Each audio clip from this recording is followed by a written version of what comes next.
আসসালামু আলাইকুম, সবাই কেমন আছেন? এই তো আমরা শপিং করে চলে আসলাম।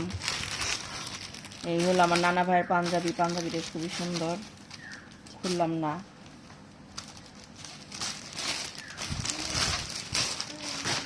আর এটা আমার নানুমণির ড্রেসটা খুবই সুন্দর।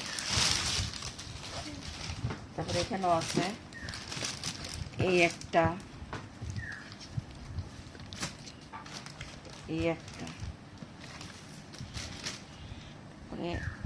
এই একটা তার বুড়ির অনেক কাপড়, এই একটা। তারপরে এই যে নানা ভাইদের জন্য আছে, ছোট নানা ভাইদের জন্য, তাদের দুই ভাইয়ের একই রকম।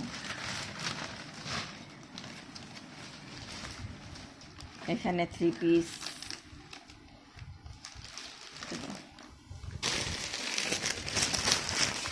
এটা আমার বৌমার জন্য, এটা আমার মেয়ের জন্য, বড় মেয়ের জন্য। এই তো আরও কেনাকাটা বাকি আছে।